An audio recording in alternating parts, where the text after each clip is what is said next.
Halo, teman-teman semua. Hari ini kita akan membahas saham perusahaan auto secara mendalam dengan pendekatan investasi fundamental.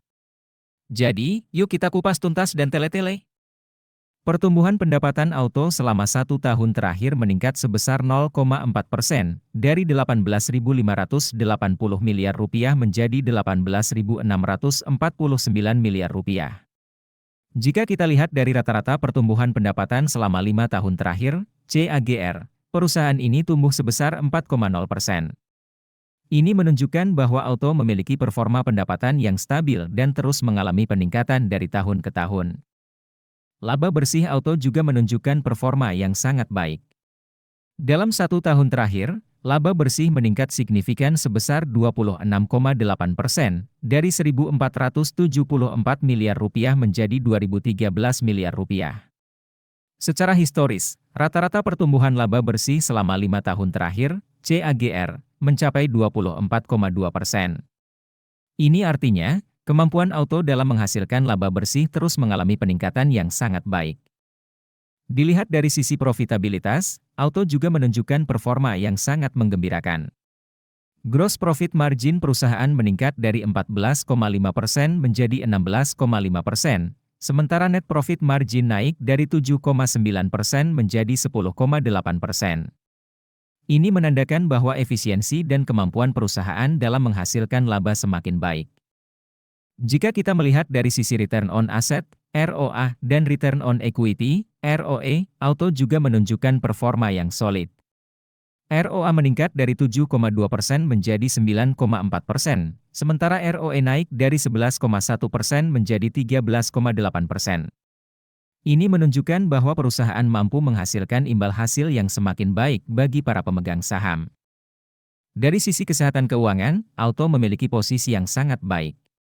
Debt to equity ratio perusahaan tetap rendah di level 0,0 kali, jauh di bawah batas maksimal yang disarankan, yaitu 1 kali.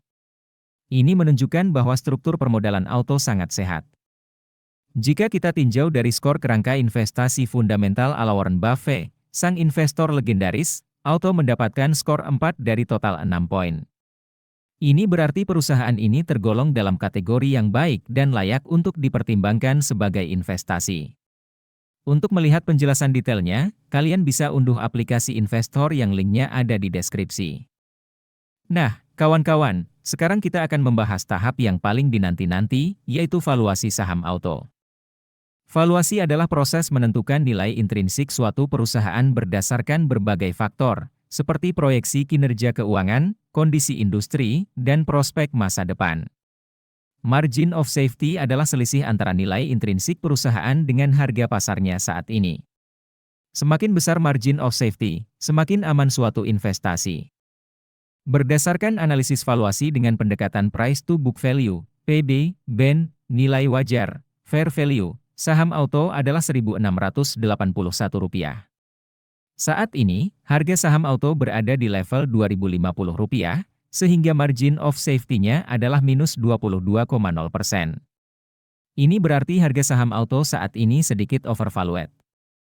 Sementara itu, berdasarkan analisis valuasi dengan pendekatan price to earnings, P, BEN, nilai wajar, fair value, saham auto adalah Rp43.261.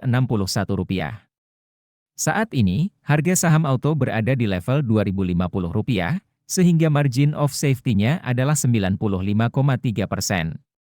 Ini menunjukkan bahwa saham auto saat ini sangat undervalued dan memiliki potensi pertumbuhan yang besar. Nah, teman-teman semua, itulah analisis saya mengenai saham auto. Ingat, keputusan investasi tetap ada di tangan kalian. Jadi, lakukan analisis dan pertimbangan secara matang sebelum mengambil keputusan. Jangan lupa, selalu kenali risiko dan bertanggung jawab atas setiap keputusan yang kalian buat. Semoga informasi ini bermanfaat. Sampai jumpa di analisis berikutnya.